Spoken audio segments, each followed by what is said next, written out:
Chapter 6. High Jump. Who is that? Said Jack. I don't know, said Annie, but we'll soon find out. She started waving. No, said Jack. He grabbed her arms.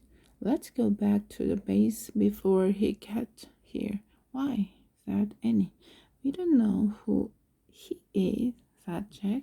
We don't know if he's friendly or mean or what. But we can't go back, said Annie. We haven't found the fourth M thing yet. We won't be able to go home. It doesn't matter.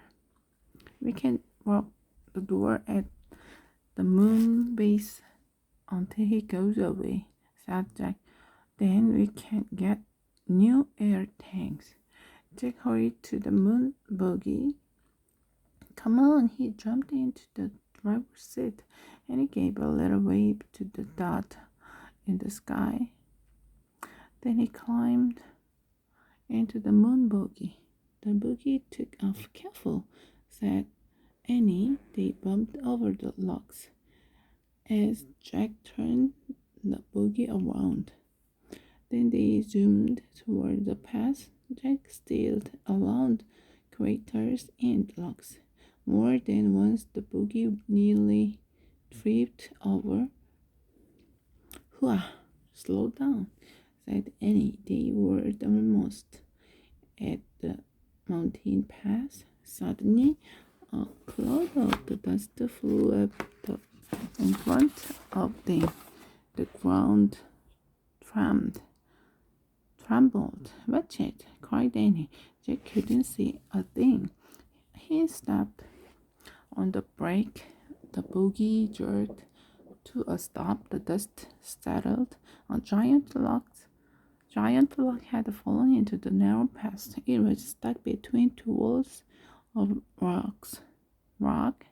They were trapped. Jack quickly found a picture of a giant log in the moon book. He read a lot. Logs of all sizes crashed into the moon from the outer space. These logs are called meteorites. We're lucky then meteorites didn't land on us, said Jack. Yeah, and I guess it's too big to be the M thing, said Annie. She had climbed out on the moon buggy and was standing by the meteorite. It was more than twice as tall as she was. Jack looked at the black sky. The flying thing was nowhere in sight yet. We'll have to jump over it. And he said, jumped? I don't think so, said Jack. It's too high. I'm going to try it anyway, said Annie. Wait, let's think first, said Jack. But Annie was already backing up. 1, 2, 3, go, she shouted, and took giant leaping steps toward the meteorite. When Annie got close to the rock, she pushed off the ground. Then she flew through space and disappeared behind the meteorite. Annie, Jack called. There was no answer. Oh, brother, Jack said. He backed up and took off toward the rock. He jumped as high as he could. Then he was flying through space. Jack hit the ground and fell face down into the dust. Jack tried to stand, but his chute was too bulky. He tried to roll over, but his chute made even that impossible. Oh no, he groaned. Not again. Not again. Are you here?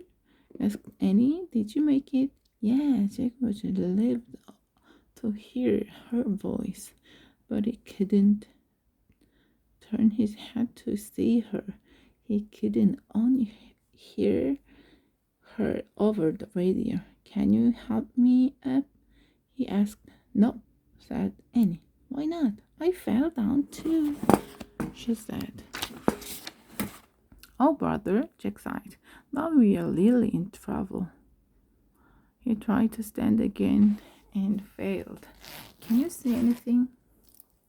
Zed asked. He asked. Just the sky, said Annie. Wow, it is weird. I'm worried about our air tanks, said Jack. I feel like it's been 2 hours. Jack, said Annie. And what about that moon man? Said Jack. Where did he go to? Jack, whispered Annie. What? Yes, he's here, she said. The moon man is here. What?